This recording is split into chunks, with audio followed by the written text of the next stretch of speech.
ជំរាបសួរបងប្អូនទាំងអស់គ្នាសូមស្វាគមន៍មកកាន់ផ្ទះបាយផ្កាឈូកថ្ងៃនេះដែរខ្ញុំមកធ្វើជាមួយនឹងប៉ាសៀកសាច់គោលើកមុននឹងធ្វើញ៉ាំហើយប៉ុន្តែបានធ្វើវីដេអូលើកនេះចាប់ផ្ដើមធ្វើវីដេអូទាំងអស់គ្នាអញ្ចឹងគ្រឿងផ្សំរបស់យើងងាយស្រួលលេនិយាយទៅវាស្តៀងជាមួយនឹងប្រហិតសាច់គោដែរអញ្ចឹងបងប្អូនប៉ុន្តែវាស្រួលជាងដោយសារយើងមិនបាច់ចាំកិនហើយយើងយកទៅដាក់ទូហើយយកមកលុញវិញស្ងោរអីចឹងណាប៉ុន្តែគ្រាន់ថានេះធ្វើឲ្យញ៉ាំភ្លាមប៉ុន្តែបើយើងធ្វើច្រើនយើងទុកញ៉ាំថ្ងៃក្រោយដាក់ក្នុងទូកក់ក៏បានដែរអញ្ចឹងគ្រឿងផ្សំហ្នឹងមានដូចជាមានសាច់គោនេះខ្ញុំទិញឲ្យគេកិនស្រាប់បងប្អូនហើយដាក់ជាមួយនឹងទូកកដាក់ជាមួយនឹងទូកកឲ្យវារៀងត្រជាក់ដែរអញ្ចឹងណាហើយអញ្ចឹងទៅយកចេញមកកុំឲ្យវាកកខ្លាំងពេកហើយយកចេញមកដាក់ជាមួយនឹងទាំងពីរប្រអប់នេះវាមានចំនួន700ក្រាមប៉ុន្តែធម្មតាខ្ញុំធ្វើលើសនឹងប៉ុន្តែដោយសារថ្ងៃនេះខ្ញុំមានពេលតិចដែរអញ្ចឹងធ្វើបានតែប៉ុណ្្នឹងហើយអញ្ចឹងមានសាច់គោដែលកិនហើយមានអំបិលមានម្សៅឆាមានទឹកត្រីមានម្រេចហើយជាមួយនឹងស្អីដែរផ្លេចមិនបានដែរធ្វើឲ្យប្រហិតរបស់យើងរៀងស្វិតបន្តិចហ្នឹងបងប្អូនគឺជាមួយនឹង baking powder ហ្នឹងវាទៅជាម្សៅដុតនំអញ្ចឹងណាbaking powder វាទៅជាម្សៅដុតនំនៅអឺរ៉ុបនេះស្រួលរកនៅកន្លែងណាក៏មានដែរនៅស្រុកយើងប្រហែលជាបងប្អូនអាចទៅរកជាមួយនឹងផ្សារទំនើបអីចឹងណាបានវាមានចឹងណាចឹងឥឡូវយើងចាប់ផ្ដើមលាយគ្រឿងផ្សំរបស់យើងទាំងអស់គ្នា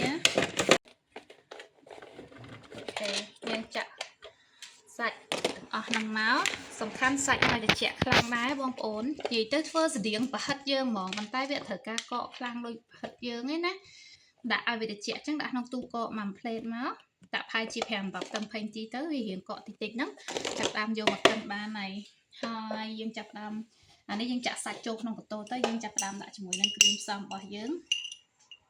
ដាក់ជាមួយនឹងម្រេច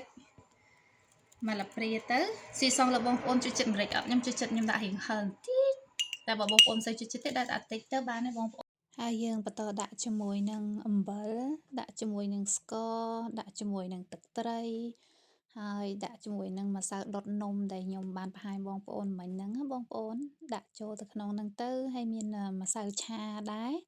ហើយជាមួយនឹងចុងក្រោយហ្នឹងដាក់ជាមួយនឹងទឹកកកហ្នឹងដាក់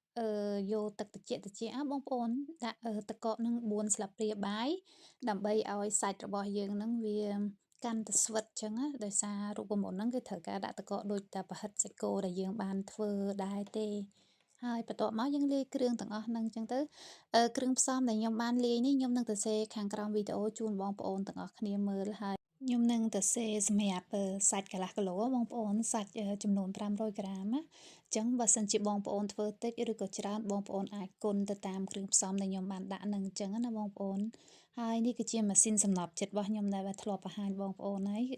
កិនអីក៏បានដែរបងប្អូននិយាយវាថាមានតែមួយហ្នឹងគឺស្រួលហ្មងចំណេញពេលវេលាហើយជាពិសេសម៉ាស៊ីនធម្មតាបើសិនជាទិញកម្លាំងទូចជាងហ្នឹងកិនសាច់អត់ទៅទេបងប្អូននេះធំល្អយើងកិនខ្ញុំដាក់សាច់700ក្រាមអញ្ចឹងដាក់ទាំងអស់បានលាយគ្រឿងផ្សំទាំងអស់ហ្នឹងចូលគ្នាហើយយើងកិនវាក្លុកប៉ុន្តែបងប្អូនអាសាស្ទាបម៉ាស៊ីននិយាយទៅក្បួនខ្នាតដូចតែប្រហិតសាច់គោឯងយើងអាសាស្ទាបម៉ាស៊ីនកុំឲ្យម៉ាស៊ីនហ្នឹងក្តៅអញ្ចឹងណាយើងកិនឈប់ហើយនេះគឺជាម៉ាកម៉ាស៊ីនខ្ញុំថតបង្ហាញបងប្អូនណាម៉ាក Boss ណា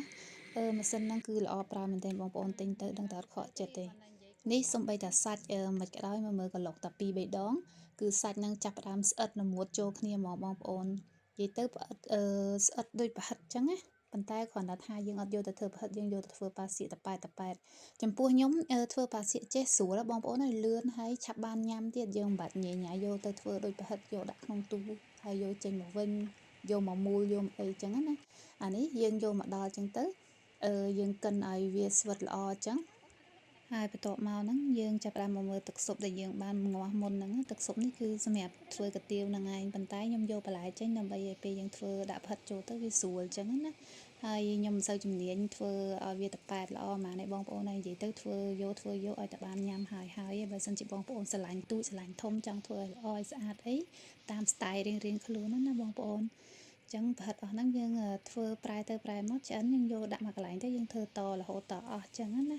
ហើយបើប្រហិតសាច់ជ្រូកយើងត្រូវការចាំរៀងយូរបន្តិចអញ្ចឹងវិធីធ្វើប៉ាសៀកថ្ងៃនេះមានតែប៉ុណ្ណាហើយពេលបងប្អូនយកទៅធ្វើតាមបើសិនជារសជាតិយ៉ាងម៉េចអីចាំជួយប្រាប់ខាងក្រោមផងអរគុណបងប្អូនទាំងអស់គ្នាសម្រាប់ការមើលវីដេអូរបស់ខ្ញុំតាំងពីដើមរហូតដល់ចប់ជួបគ្នានៅវីដេអូថ្មីជម្រាប